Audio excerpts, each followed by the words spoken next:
السلام علیکم ورحمۃ اللہ وبرکاتہ، نحمده ونصلی علی رسولہ الکریم، اما بعد فاعوذ باللہ من الشیطان الرجیم، بسم اللہ الرحمن الرحیم، رب اشرح لی صدری ویسر لی امری واحلل عقدۃ من لسانی یفقہوا قولی۔ سورۃ النساء آیت نمبر 58 سے شروع کریں گے۔ ان اللہ یأمرکم ان تؤدوا الامانات الی اہلها واذا حکمتم بین الناس ان تحکموا بالعدل ان اللہ نعم ما یعظکم به ان اللہ کان سمیعا بصیرا۔ بے شک اللہ تمہیں حکم دیتا ہے کہ تم امانتیں ان کے اہل کے سپرد کر دو، اور جب تم لوگوں کے درمیان فیصلہ کرو تو عدل کے ساتھ فیصلہ کرو، بے شک یہ بہت ہی عمدہ نصیحت ہے جو اللہ تمہیں کر رہا ہے، بے شک اللہ خوب سننے والا خوب دیکھنے والا ہے۔ اہل ایمان کو حکم ہے کہ وہ امانتیں ان کے سپرد کریں جو ان کے اہل ہیں، ایک حکم، اور دوسرا حکم ہے اور جب تم لوگوں کے درمیان فیصلہ کرو تو عدل کے ساتھ کرو۔ یہ کتنی اچھی نصیحتیں ہیں جو اللہ تعالیٰ اپنے مومن بندوں کو کر رہا ہے، ان میں ان کی بھلائی ہے، فائدہ ہے۔ اور پھر نصیحت کرنے کے بعد، حکم دینے کے بعد چھوڑ نہیں دیا، بلکہ وہ ان کے فیصلوں کو سنتا بھی ہے اور ان کے اعمال کو دیکھتا بھی ہے۔ اور پھر یہاں ہم دیکھ رہے ہیں کہ کانا کا لفظ استعمال ہوا ہے جس کا مطلب ہے استمرار، مسلسل دیکھ رہا ہے، مسلسل سن رہا ہے۔ اس آیت کے شان نزول کے بارے میں آتا ہے کہ یہ آیت عثمان بن طلحہ رضی اللہ عنہ کے بارے میں نازل ہوئی کہ فتح مکہ کے دن رسول اللہ صلی اللہ علیہ وسلم نے ان سے کعبہ کی چابیاں لیں اور کعبہ میں داخل ہوئے تھے، اور جب آپ باہر تشریف لائے کعبہ سے تو یہ آیت تلاوت فرما رہے تھے، ان اللہ یأمرکم ان تؤدوا الامانات الی اہلہا۔ پھر آپ نے حضرت عثمان کو بلایا اور چابی ان کے سپرد کر دی، اور ان سے یہ بھی کہا کہ اس آیت کے مطابق اللہ تعالیٰ کا یہ حکم ہے کہ امانتیں یعنی یہ چابیاں جو اس کے اہل ہیں، جن کے پاس یہ تھیں، انہی کو واپس لوٹا دی جائیں، اور آپ نے ان کو یہ بھی خوشخبری دی کہ یہ قیامت تک تمہاری ہی نسل میں رہیں گی۔ تو ہمارا دین ہمیں یہ سکھاتا ہے کہ ہم امانت کو بغیر کسی کمی کے، بغیر کسی ٹال مٹول کے وقت پر صحیح پوری ادا کر دیں۔ امانات استعمال ہوا ہے یہاں، اور اس کا سنگولر امانت ہے جو ہم عام طور پر استعمال کرتے رہتے ہیں، یہ خیانت کی ضد ہے، اپوزٹ ہے، اور اس کا مادہ الف میم اور نون ہے، امن، اور امن دل کے سکون پر دلالت کرتا ہے۔ رجل امنۃ ایسے شخص کو کہتے ہیں جس سے لوگوں کو امن ہو اور اس کے فساد سے لوگوں کو خوف نہ ہو، اور امن امین کی جمع ہے، اور امین محافظ کو کہتے ہیں۔ تو امانت کا اصطلاحی معنی کیا ہے؟ ہر وہ حق جس کا ادا کرنا اور جس کی حفاظت کرنا آپ پر لازم ہے، یعنی دوسرے کا حق جو آپ کے پاس ہے اس کی حفاظت بھی کرنا، اور جب وہ آپ کو اس کو دینے کا مطالبہ کرے تو اس کو پورا کر دینا۔ تو ہر وہ چیز جس پر انسان کو امین بنایا جائے، اس کے انتظام کی ذمہ داری اس کے سپرد کی جائے، چاہے وہ قول ہو یا عمل ہو یا کوئی سامان ہو، وہ سب امانتیں ہوتی ہیں۔ یعنی امانتیں صرف چیزوں کا نام نہیں ہے، باتیں بھی امانت ہوتی ہیں، کچھ کام بھی امانت ہیں، اور سامان بھی امانت ہوتا ہے، جیسے مال یا اور چیزیں وغیرہ۔ تو ہر وہ چیز جس پر انسان کو امین بنا دیا جائے اور اس کے انتظام کی ذمہ داری اس کے سپرد کی جائے۔ تو امانت کی حفاظت میں انسان کا 3 طرح سے معاملہ ہے، یا تو انسان کا معاملہ اس کے رب کے ساتھ ہوتا ہے، یا باقی تمام بندوں کے ساتھ، یا اس کے خود اپنے ہی ساتھ۔ تو ان تینوں طرح کی امانتوں کی حفاظت کرنا ضروری ہے۔ جہاں تک پہلی قسم ہے کہ رب کے ساتھ امانت کی حفاظت کا تعلق، تو اس میں سب سے بڑی امانت توحید کی ہے۔ سورۃ الاحزاب میں آتا ہے انا عرضنا الامانۃ علی السماوات والارض والجبال فابین ان یحملنها واشفقن منها وحملها الانسان انہ کان ظلوما جہولا۔ بے شک ہم نے امانت کو، یعنی اس توحید کی دعوت کو آسمانوں اور زمین اور پہاڑوں کے سامنے پیش کیا تو انہوں نے اسے اٹھانے سے انکار کر دیا کہ اس کی امپلیکیشن یا اس کے تقاضے بہت سے ہیں، اور وہ اس سے ڈر گئے اور انسان نے اسے اٹھا لیا، بلا شبہ وہ ہمیشہ سے بہت ظالم اور جاہل ہے۔ دوسری قسم کی امانتیں ہوتی ہیں جن کا تعلق لوگوں کے ساتھ ہوتا ہے، تو اس میں ان کی امانتیں ان کو واپس لوٹانا ضروری ہوتی ہے، جس کا اس آیت سے تعلق ہے، خاص طور پر جس پس منظر میں یہ آیت نازل ہوئی۔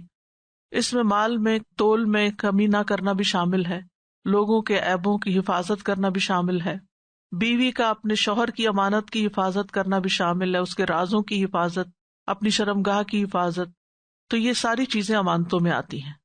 پھر اسی طرح اپنی ذات کے ساتھ امانت کیا ہے کہ انسان اپنے ساتھ خیر خواہی کرے، کہ وہی کام کرے، وہی چیز اپنے لیے منتخب کرے جو دین اور دنیا میں اس کے لیے نفع کا باعث ہو، صرف اپنی خواہش کی بنیاد پر یا غصے کی وجہ سے وہ کام نہ کرے کہ جس سے اس کی دنیا آخرت کا نقصان ہو۔ تو عمومی الفاظ میں انسان کے پاس جو کچھ ہے وہ ایک طرح سے امانت ہے، ہمارا جسم بھی ہمارے پاس امانت ہے، تو ہمیں اس میں اپنی مرضی کرنے کی اجازت نہیں ہے، یا ہم اپنی مرضی سے اپنی کوئی چیز نکال کے کسی کو دے دیں یا اپنی مرضی سے اپنی شکل تبدیل کر لیں۔ تو یہ بھی اللہ یہ کہ کوئی جسم میں نقصان ہو تو اس کی اصلاح ہماری ذمہ داری ہے، وہ بھی امانت، یعنی اگر ہم بیمار ہیں تو ہمیں علاج کرانا چاہیے، یہ بھی ہم پر ایک ذمہ داری عائد ہوتی ہے۔ امانت کی تعریف میں نے آپ کو بتایا نا کہ جس چیز کے انتظام کی ذمہ داری انسان کے پاس ہو، تو اپنی باڈی مینجمنٹ جو ہے، اس کی صحت، اس کی غذا، اس کی ایکسرسائز، جو بھی اس کے لیے بہتر چیزیں ہیں اس کو مینج کرنا ہماری ذمہ داری ہے۔ تو وہ جب ہم پورا کرتے ہیں تو اللہ کی طرف سے دی ہوئی ایک امانت کو ہم صحیح طور پر سنبھالیں۔ اسی طرح ہماری اولاد ہمارے پاس امانت ہے کہ اس کی صحیح تربیت کرنی، ہمارا گھر ہمارے پاس امانت ہے، شوہر کا مال اور شوہر کا دیا ہوا جو کچھ ہے وہ بھی امانت ہے، اس کو ضائع نہ کریں، اس کے اندر خیانت نہ کریں۔ ابن مسعود کہتے ہیں اللہ کے راستے میں لڑائی کرنا تمام گناہوں کو مٹا دیتا ہے سوائے امانت کے۔ پھر فرمایا قیامت کے دن بندے کو لایا جائے گا، اگر اس نے اللہ کے راستے میں قتال کیا ہوگا تو اس سے کہا جائے گا اپنی امانت ادا کرو۔ وہ کہے گا اے میرے رب کیسے ادا کروں، دنیا تو گزر چکی ہے، یعنی میرے پاس تو کچھ نہیں ہے۔ کہا جائے گا اسے حاویہ میں لے جاؤ، اسے حاویہ میں یعنی جہنم میں لے جایا جائے گا، اور اس کے لیے اس کی امانت کو ایسی صورت میں لایا جائے گا جس صورت میں وہ اسے دی گئی تھی۔ وہ اسے دیکھے گا اور پہچان لے گا، اور اس کے پیچھے پیچھے جائے گا اور اسے پا کر کندھوں پر لاد لے گا۔ پھر جب وہ دیکھے گا کہ کندھوں سے اتر گئی، پھر اس کے پیچھے جائے گا اور اسی طرح ہمیشہ کرتا رہے گا۔ یعنی جیسے قرض کا گناہ شہید سے معاف نہیں نا، تو اسی طرح اگر کسی کی امانت اس کے پاس تھی اور اس نے فی سبیل اللہ جنگ بھی کی، مارا بھی گیا اور امانت ادا نہیں کی، تو وہ اس کو لوٹانی ہوگی وہاں، یعنی اس کی سزا یہ بتائی گئی۔ پھر فرمایا نماز امانت ہے۔ نماز کیا؟ امانت ہے، تو کیسے وہ ادا کرنی چاہیے؟ اس کے رکوع، سجدے، اس کے سارے ارکان ہیں، ان کو پوری طرح صحیح طرح ادا کیا جائے۔ فرمایا وضو امانت ہے۔ کیا امانت ہے اس میں؟ کہ خیانت نہ کی جائے، کہ کوئی جگہ جو دھونے کی ہے اس کو خشک نہ چھوڑا جائے۔ وزن امانت ہے، یعنی کسی کو ناپ تول کے کچھ دو تو اس میں خیانت نہیں ہونی چاہیے، ڈنڈی نہیں مارنی چاہیے۔ ناپ امانت ہے، یعنی کوئی چیز ناپ کے تول کے دے رہے ہو تو کم نہ دو۔ آپ نے بہت سی چیزیں گنوائی اور ان سب سے سخت وہ امانتیں جو سونپی گئی ہیں، یعنی جو کسی نے ہمیں دی اور وہ ہم نے لوٹانی ہے۔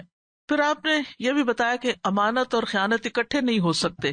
رسول اللہ صلی اللہ علیہ وسلم نے فرمایا کسی آدمی کے دل میں ایمان اور کفر جمع نہیں ہو سکتے، اور نہ ہی جھوٹ اور سچ اکٹھے ہو سکتے ہیں، اور نہ ہی خیانت اور امانت اکٹھے ہو سکتے ہیں۔ امانت کی حفاظت اللہ اور اس کے رسول کی محبت پانے کا ذریعہ ہے۔ رسول اللہ صلی اللہ علیہ وسلم نے فرمایا اگر تم پسند کرتے ہو کہ اللہ اور اس کا رسول تم سے محبت کرے، اور ہم میں سے کون پسند نہیں کرتا، ہم سبھی چاہتے ہیں، فرمایا 3 عادتوں پر محافظت کرو، 3 عادتیں اپنے اندر پیدا کر لو۔ نمبر 1 سچی بات، نمبر 2 امانت کی ادائیگی، اور نمبر 3 اچھی ہمسائیگی، ہمسایوں کا خیال رکھو۔ اور امانت ادا کرنے والے کے لیے جنت کی ضمانت ہے۔ عبادہ بن صامت کی روایت سے آتا ہے کہ رسول اللہ صلی اللہ علیہ وسلم نے فرمایا مجھے اپنی طرف سے 6 چیزوں کی ضمانت دو، میں تمہیں جنت کی ضمانت دیتا ہوں۔ بات کرو تو سچ بولو، وعدہ کرو تو پورا کرو، امین بنائے جاؤ تو امانت کا حق ادا کرو، اپنی شرمگاہوں کی حفاظت کرو، اپنی نظروں کو بچاؤ اور اپنے ہاتھوں کو روک لو۔ تو ایک مومن کے لیے امانت کا ادا کرنا ضروری ہے۔ اس کے برعکس منافق کی صفات میں سے ہے کہ وہ امانت میں خیانت کرتا ہے، اور جس کے اندر 4 چیزیں وہ پکا منافق ہے کہ امانت دی جائے تو خیانت کرے، بات کرے تو جھوٹ بولے، وعدہ کرے تو وعدہ خلافی کرے، اور جھگڑا کرے تو گالی گلوچ کرے، بد زبانی کرے۔ تو ہمیں ہر صورت میں اس بات کو میک شور کرنا چاہیے کہ جو امانتیں ہمارے سپرد ہیں انہیں ہم پوری طرح ادا کر دیں. یوسف بن ماہک مکی کہتے ہیں کہ ایک آدمی کئی یتیموں کا سرپرست تھا. میں اس کا خرچ لکھا کرتا تھا، یعنی اس کے پاس کاتب منشی تھا. ان یتیموں نے اسے 1000 درہم کا مغالطہ دیا جو اس نے ان کو ادا کر دیا. پھر میں نے ان کے مال میں دگنا پایا، یعنی یتیموں کے. میں نے اس سے کہا وہ 1000 جو انہوں نے آپ سے مغالطے کے ساتھ لیے ہیں نکال لوں. اس نے کہا نہیں. مجھے میرے والد نے بتایا کہ انہوں نے رسول اللہ صلی اللہ علیہ وسلم کو فرماتے ہوئے سنا کہ جو تمہارے پاس امانت رکھوائے اس کی امانت ادا کرو، اور جو تم سے خیانت کرے اس کے ساتھ تم خیانت نہ کرو. یعنی اگر تمہیں کسی نے دھوکہ دیا تم اس کو دھوکہ نہ دو. اور پھر یہ کہ عہدے بھی امانت ہوتے ہیں، کسی کو ذمہ داری سپرد کرنا یہ بھی امانت ہوتی ہے. یعنی جب آپ کسی کو کوئی رسپانسبلٹی دیتے ہیں تو رسپانسبلٹی بھی امانت ہوتی ہے، اس کو بھی پراپر طریقے سے ادا کرنا چاہیے. اور دیتے وقت دیکھنا چاہیے کہ جس کو کوئی ذمہ داری دی جا رہی ہے وہ غریب اس کو نبھانے کے بھی قابل ہے یا نہیں، یہ دینے والے کی ذمہ داری بنتی ہے. اور یہاں اس آیت میں خاص طور پر یعنی اس کو امین بناؤ جو اس قابل ہے، جیسے اس سورت کے شروع میں پڑھ چکے نا، لا تؤتوا السفہاء اموالکم، بے وقوفوں کو اپنے مال مت دو. اسی طرح جو شخص نہ وعدے کا پابند ہے، آپ نے آزمایا ہوا ہے، کام صحیح کرتا نہیں اور پھر آپ اس کو دوبارہ وہی کام دے دیتے ہیں، تو آزمائے ہوئے کو نہیں آزمانا چاہیے. جس سے آپ کو ہاتھ لگ چکے ہوں، جس نے آپ کو دھوکہ دیا ہو، تو پھر آپ اس کے ساتھ محتاط رہیں. اسی طرح اگر کوئی شخص قابل نہیں ہے لیکن آپ کا پسندیدہ ہے، اس کے مقابلے میں ایک شخص قابل ہے لیکن وہ اپنے آپ میں رہتا ہے، آپ کی چاپلوسی نہیں کرتا، تو آپ نے جب کوئی ذمہ داری دینی ہے تو فیوریٹزم نہ کریں کہ اس کو دے دیں کہ جو آپ کو اچھا لگتا ہے، چاہے وہ اس کو پوری طرح نہیں کر سکتا، اور اس کو نہ دیں جو کرنے کے قابل ہے. تو یہ بھی ایک طرح سے اس میں خیانت ہو جائے گی کہ آپ نے ایک وہ ذمہ داری جو آپ نے کسی کے سپرد کرنی تھی اور وہ اس کا اہل نہیں تھا اور آپ نے اس کو بلا وجہ دے دی صرف اپنی پسند اور چوائس کی وجہ سے. دوسرا حکم کیا ہے؟ وَإِذَا حَكَمْتُمْ بَيْنَ النَّاسِ أَن تَحْكُمُوا بِالْعَدْلِ، کہ جب تم لوگوں کے درمیان فیصلہ کرو تو عدل کے ساتھ کرو. یعنی ہر فیصلہ خواہ وہ کسی سے بھی متعلق ہو، اس میں عدل کا حکم ہے. اور اس سے مراد عدالتوں کے فیصلے بھی ہیں اور گھروں کے اندر ہونے والے اور اداروں کے اندر ہونے والے فیصلے بھی. دو لوگوں کے جھگڑے کے وقت کیا جاتا ہے، اس میں انصاف ہونا چاہیے، چاہے یہ قتل کے مقدمات ہوں یا مالی مقدمات ہوں یا عزت و آبرو کے مقدمات ہوں، چھوٹے ہوں بڑے ہوں، قریبی رشتہ داروں کے ہوں، دور کے لوگوں کے ہوں، نیکوں کے ہوں، برے لوگوں کے ہوں، دوستوں کے ہوں، دشمنوں کے. انصاف کی بات. اور عدل کیا ہوتا ہے کہ ہر صاحب حق کو اس کا حق دینا، نہ کہ کسی چیز کو برابر میں تقسیم کرنا. مساوات اور عدل میں فرق ہے. مساوات یہ ہوتی ہے کہ سب میں برابری کرنا، سب کو ایک جیسی چیز دینا. جیسے اولاد کو آپ دیتے ہیں تو اس میں مساوات ہونی چاہیے. کوئی کھانے کی چیز دے رہے ہیں، کوئی اور اس طرح کی ضرورت کی چیز، یہ نہیں کہ ایک بچے کو کپڑے لے دیے اور دوسرے کو اگنور کر دیا. جو بچہ آپ کی بات مانتا ہے اس کے اوپر اپنی زیادہ عنایتیں نشاور کی، اور جو بات نہیں مانتا سزا کے نام پر اس کے ساتھ زیادتی کیے رکھی. تو یہ نہیں ہونی چاہیے. حدیث میں آتا ہے سب بین اولادکم فی العطیۃ، گفٹ دیتے ہوئے اپنی اولاد میں برابری کرو. یہ جو لڑکے اور لڑکی کا فرق ہے نا، یہ مرنے کے بعد ہے، ترکے میں ہے. زندگی میں آپ برابر کا دیں گے، الا یہ کہ اگر کوئی اولاد ضرورت مند ہے، اگر ضرورت مند ہے اولاد اور آپ کو نظر آ رہا ہے کہ یہ غریب ہے، مثلا اپنے بچوں کی فیس نہیں دے سکتی اور دوسرا خوب کماتا ہے، وہ اپنے علاوہ دوسروں پہ بھی خرچ کر سکتا ہے، تو اب آپ یہ نہیں کریں گے کہ ایک بچے کو دیا تو لازماً دوسرے کو دیں. تو اس کے پاس آلریڈی ہے. آپ یہاں صرف اولاد ہونے کی وجہ سے نہیں دے رہے، آپ یہاں ضرورت کی وجہ سے دے رہے ہیں. جیسے کسی باہر کے ضرورت مند کو دیتے ہیں تو اس سے پہلے گھر کے ضرورت مند پر خرچ کریں. تو یہاں پھر وہ بات نہیں ہوتی. لیکن تحائف میں، گفٹس میں، یعنی ویسے کوئی چیز دینے میں، اس لیے ان دو چیزوں میں بھی فرق ہو. یعنی بعض اوقات جب ہم اولاد کے درمیان مساوات کا پڑھتے ہیں تو ہم ایک بچے کو کچھ دیتے ہیں تو کہتے ہیں اب لازم ہو گیا دوسرے کو دینا. ایک کو دیا تھا اس کی مجبوری کی وجہ سے، مثلا اس کو کوئی کام کرنا تھا، کاروبار کے لیے کچھ قرضہ دیا آپ نے، یا ویسے ہی آپ نے اس کی مدد کر دی، تو یہ الگ چیز ہے. تو ہر ایک کے ساتھ ہمیں عدل کرنا چاہیے، چاہے اپنی ذات کے خلاف ہی بات کیوں نہ جاتی ہو.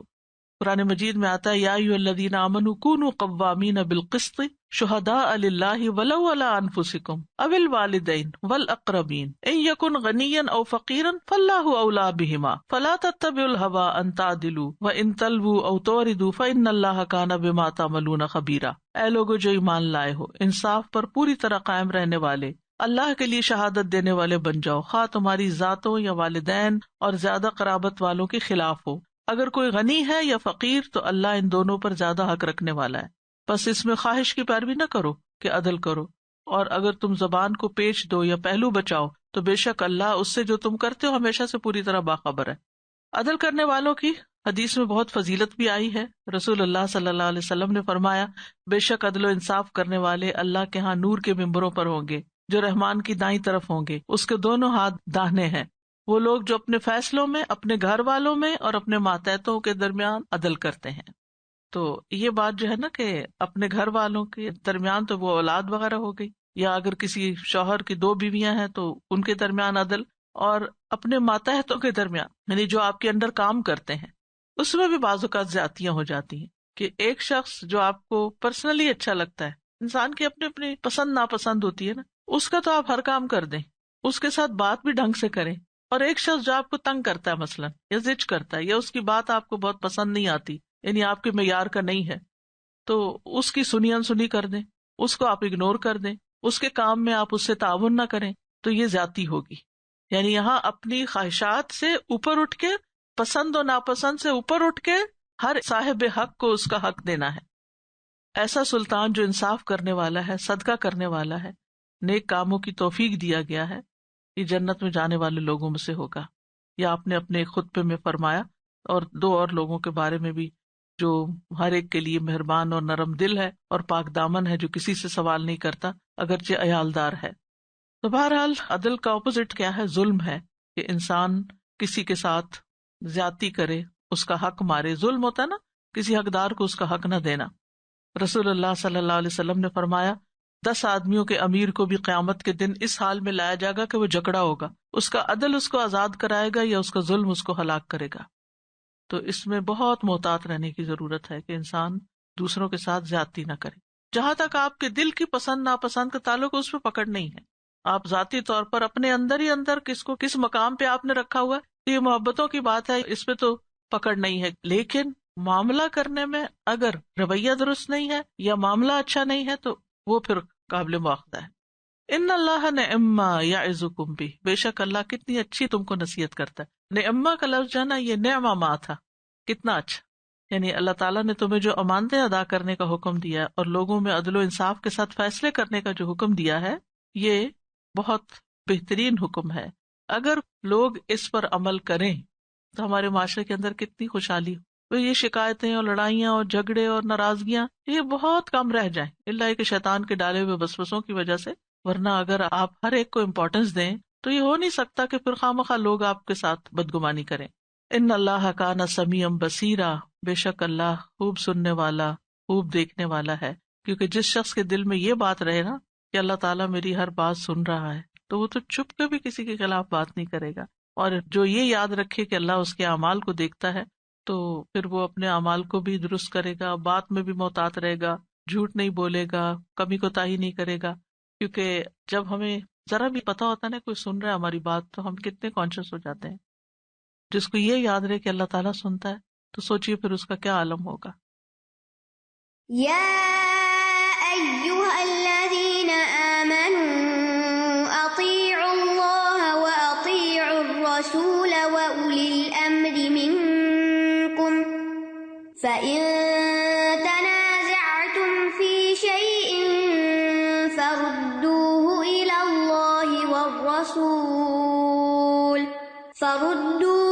اللہ والرسول ان کنتم تؤمنون باللہ والیوم الآخر ذلک خیر واحسن تأویلا۔ اے لوگو جو ایمان لائے ہو، اللہ کی اطاعت کرو اور رسول کی اطاعت کرو، اور ان کی جو تم میں سے صاحب اختیار ہیں۔ پھر اگر تمہارے مابین کسی چیز میں اختلاف ہو جائے تو اسے اللہ اور رسول کی طرف پھیر دو، اگر تم اللہ اور یوم آخرت پر ایمان رکھتے ہو، یہ بہتر ہے اور انجام کے اعتبار سے زیادہ اچھا بھی ہے۔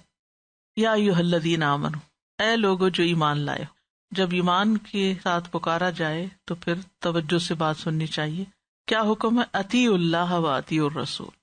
اطیعوا 2 دفعہ آیا ہے، اللہ کے ساتھ بھی اطیعوا اور رسول کے ساتھ بھی۔ لیکن وَأُولِي الْأَمْرِ مِنْكُمْ اللہ اور رسول کے تابع آیا ہے، الگ سے اطیعوا وہاں نہیں آیا، قابل غور بات ہے۔ اور اطاعت کہتے ہیں کہ جن چیزوں کا حکم دیا گیا ہو ان کو بجا لائیں، چاہے وہ مستحب ہوں، اور جن چیزوں سے منع کیا گیا ہو ان سے بچ جائیں، چاہے وہ مکروہ ہوں۔ ابن عربی کہتے ہیں حقیقت میں حکم کی تعمیل کرنا اطاعت ہے، حکم ماننا اطاعت ہے، اس کا برعکس نافرمانی ہے، اور نافرمانی کا مطلب ہے حکم کی مخالفت کرنا، حکم کی مخالفت کرنا، بات نہ ماننا۔ تو اللہ اور اس کے رسول صلی اللہ علیہ وسلم کی اطاعت لازم و ملزوم ہے، یعنی رسول صلی اللہ علیہ وسلم کی اطاعت بھی دراصل اللہ کی اطاعت ہے، جیسا کہ ایک اور جگہ پر آتا ہے من یطع الرسول فقد اطاع اللہ۔ اور تیسرے درجے میں اولی الامر، اس سے کون مراد ہے؟ اس میں حکمران اور علماء دونوں شامل ہیں، کیونکہ علماء اللہ اور اس کے رسول کی طرف سے مبلغ ہیں اور حکمران احکامات کو نافذ کرنے والے ہیں۔ اللہ اور اس کے رسول کی اطاعت غیر مشروط ہے، انکنڈیشنل، لیکن اولو الامر کی اطاعت مشروط ہے، شرط کنڈیشنل ہے کہ صرف معروف میں ہوگی، اللہ اور رسول کے نافرمانی کے کاموں میں نہیں ہوگی۔ اگر وہ ایسا حکم دیں جو دین کی تعلیمات کے مخالف ہو تو پھر سمع و اطاعت واجب نہیں ہوگی۔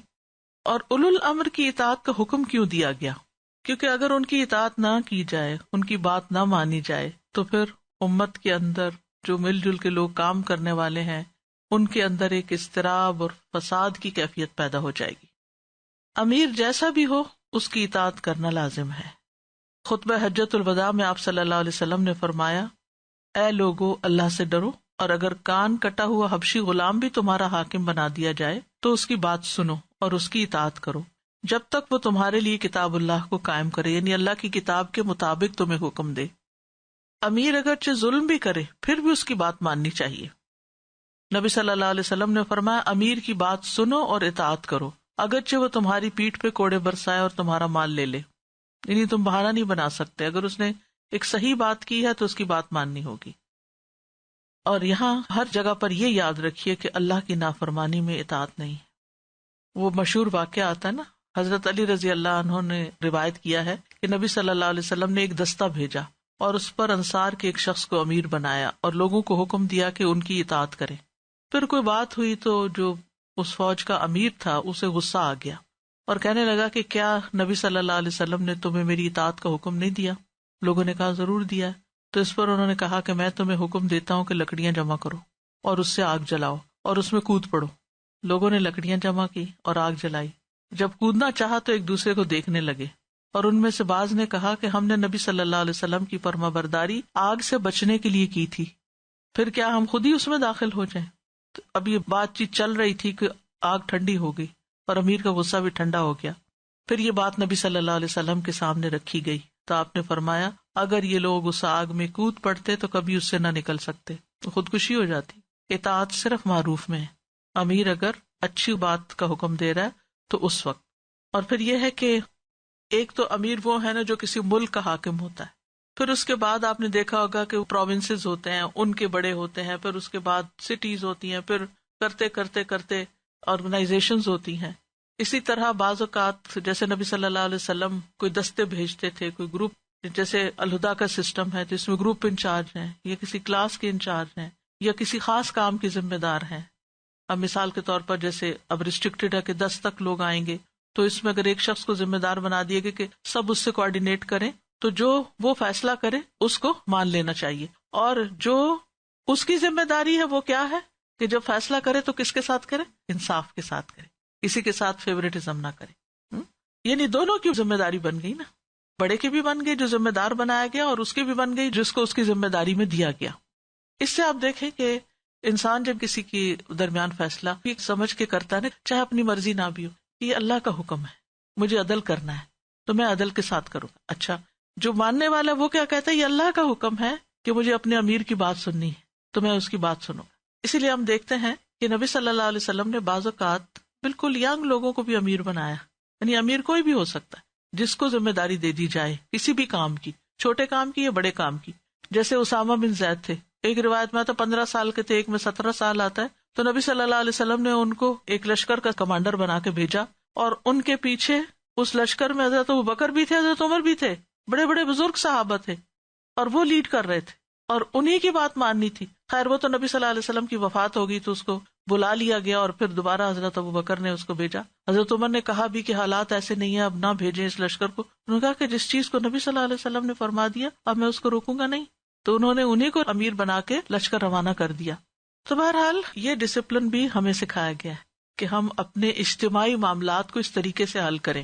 فَإِن تَنَازَعْتُمْ فِي شَيْءٍ فَرُدُّوهُ إِلَى اللَّهِ وَالرَّسُولِ، پھر اگر تمہارے درمیان کوئی تنازع ہو جائے، اختلاف ہو جائے، لے دے ہو جائے، تو پھر اللہ اور رسول کی طرف معاملے کو لوٹاؤ. دیکھو وہاں کیا حکم ملتا ہے کہ اس طرح کے معاملات میں کیا کرنا چاہیے، وہ کیا حکم دیتے ہیں.